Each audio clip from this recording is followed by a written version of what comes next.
So we're going to try in 10 minutes give you a really quick overview of what's been done in Canada with regards to open data, open government, and what's going on going forward.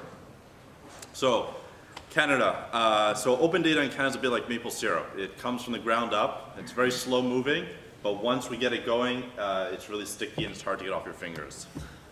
So from the ground up, in open data, most of what's been going on right now has been at the municipal level. The first city in Canada to put open data in place was a relatively small city called Nanaimo out west.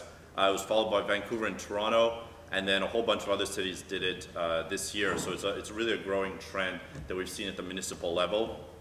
Canada's a big country, but the trend is growing quite rapidly, so it's a bit of a map of what's been going on in Canada.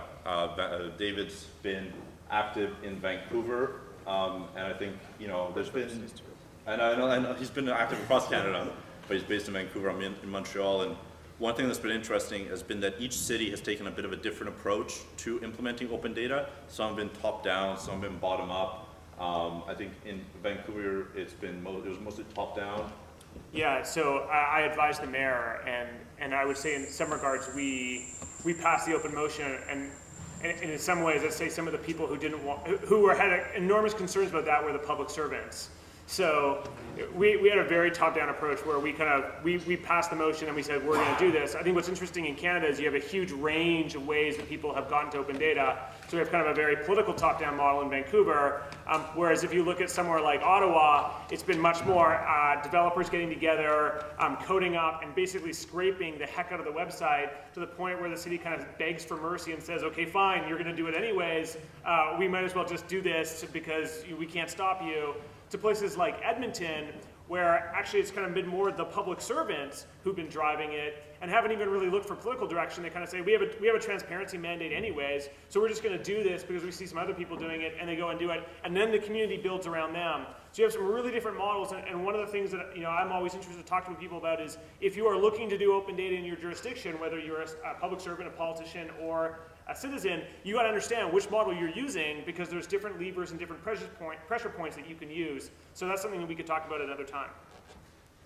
And one thing that's interesting that's come out of the fact that there's been a municipal-led initiative in Canada is a working group that's kind of been labeled G4+1, which is a bunch of the big cities that have gone together to try and exchange best practices, and then each city is responsible for a different aspect of open data. So one city is responsible for the licensing, and one city looks at like best practices with regards to technology and implementation. So that's been an interesting thing that's come out of Canada. But largely, you know, it's been a citizen-driven thing where we've had different citizens that put up different websites and have really raised awareness around open data. So you have something called disclose.ca, which scrapes the federal government's website to find budgets, expenses, and all sorts of things. Another one called Expense Visualizer, an app that takes all the expenses from all the travel and hospitality expenses from all the MPs at the federal level. So this is not based on open data, this is based on data that's been scraped off of the government's website. And then you have initiatives, so in Toronto actually has an open data portal and an open data motion or something. And then the citizens got together and they put up a site called Data.to that is where citizens can say, I want this data set or I want that data set, and then they can vote on it. So it's been a kind of a citizen-led initiative in that respect. So Canada's one country, technically, but actually the power sharing in Canada is pretty interesting. The federal government has a fairly limited amount of power, and the provinces have a ton, and then the cities have a lot of responsibility, not necessarily that much power, plus 3 territories. So you have a lot of information spread over a lot of different governments in Canada. But one thing that's been interesting, this year, the privacy commissioners from the federal level and the provincial level came together, and after doing some analysis, they decided that open data, proactive disclosure essentially, was the best method of ensuring privacy rights were respected in Canada. So it's very recent, and it's still, you know, kind of being felt throughout the different governments. Yeah, go ahead. So one of the things about multi-jurisdictional countries, so Canada, you know, we have municipal, we have provinces, or like states in the United States, or in some other countries might have states. Then we have the federal government is, on one hand, it's complicated. It means there's a lot of different jurisdictions, and you know, people are always saying, well, I want transit data, and they're screaming at the city. But in my province, for example, it's the provincial government that owns transit data. It's not the cities. So it's not. So the city's kind of like, well, we can't help you. But people assume that transit's local, so they get mad at their local government. So that can create a bunch of challenges. but it also offers you a huge opportunity if you are an advocate, which is you can kind of go find the weakest link, and you can target them and get them to do open data. And then once they're starting to do it, then it becomes easier to get other jurisdictions to start thinking about it. So one of the things that I think is interesting in Canada is we now have 6 cities that have open data portals, and now the provinces are all kind of like looking at each other and staring at their feet and kind of going, wow, we feel a little dumb that we're not in this game, and so they're starting to think about it, and the feds are also beginning to sniff around, so we can drive change at other levels of government. So while it is more complicated on one level, I encourage people here in the room, again, aren't in jurisdictions or in countries where there's open data portals, you can cherry pick, you can find the weak link, and you can go after them, and then you can begin to worry about getting national data sets at a later stage because they'll come on board. Yeah, for sure. Always go for the knees. Represent me. I probably don't have very much time left, so I'm gonna rip through these slides. 5 minutes? Okay. Represent Me is an interesting app because it touches on this cross-jurisdictional thing where it takes, you plug in your postal code, and then it helps you know who's representing you at all 3 levels of government: federal, provincial, and municipal. And it's one of the few apps out there so far that's managed to get data sets from all 3 levels. And obviously we're hoping to build on that. Licensing, this is not technically correct, I made a mistake, but Ottawa hired a group of lawyers, law students, to analyze what the best licenses are out there, and basically they came back saying, open definition style license is the best one. So it was an interesting approach to convince the city of Ottawa what license they should be put in place. They got legal teams to basically do a little analysis. We do apps as well. So we kind of have the old types apps, which are based on data that's provided by the federal government. Bulk purchasing of data. A lot of the data that's out there is collected by the federal government. It's very expensive. You still got to pay for it. But it allows us to do really cool apps. It allows us to do things like housing starts,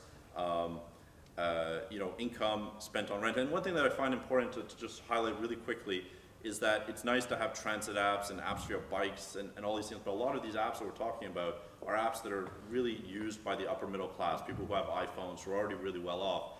And a lot of the power of open data is potentially to help drive social policy, to help community organizations. And to do that, we got to make sure that we're getting apps like this where we can analyze the rent that's being spent and access to schools, access to hospitals. This is Calgary. This is all data that's provided by the federal government.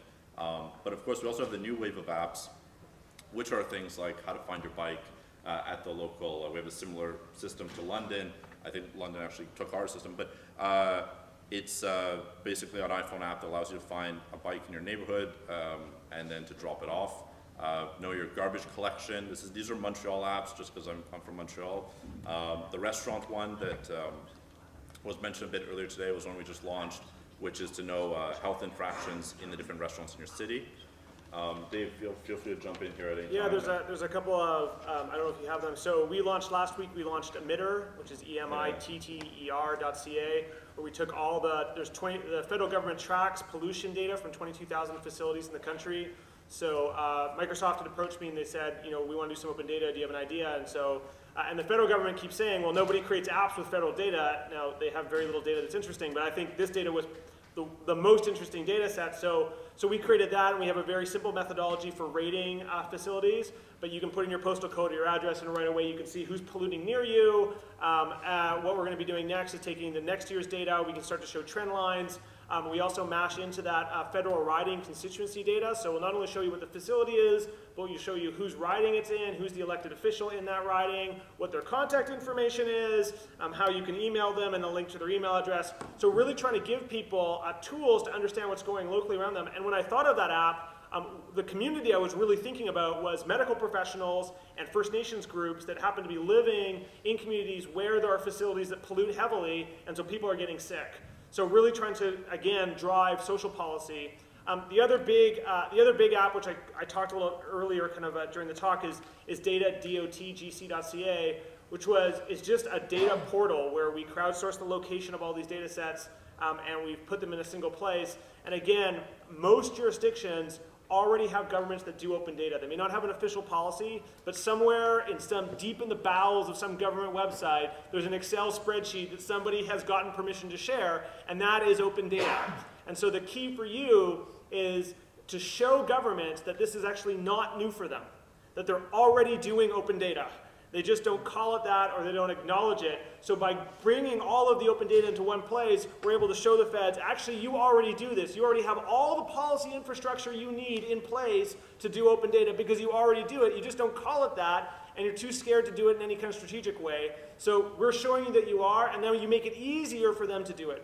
So it's a little bit of a carrot, it's a little bit of a stick, but that's the other big app that I've been working on. Yeah, it's a great one.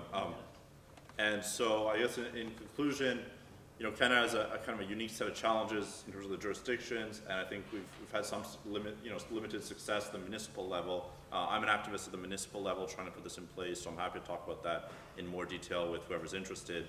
And it's coming along. The provinces are starting to wake up, and the feds are probably moving as well. So it's very promising. We're by no means a leader. The UK is way ahead of us in many respects, but we'll contribute where we can. And in conclusion, as we are Canadians, the real reason we want open data is so that we can build an app like this that allows us to find all the hockey rinks in Montreal and to know which ones are in good condition, which ones are open, and who's playing at them. So that's really the only reason we're doing Ape1 Data, is to play hockey. Thank you. Thank you. Thank you very much.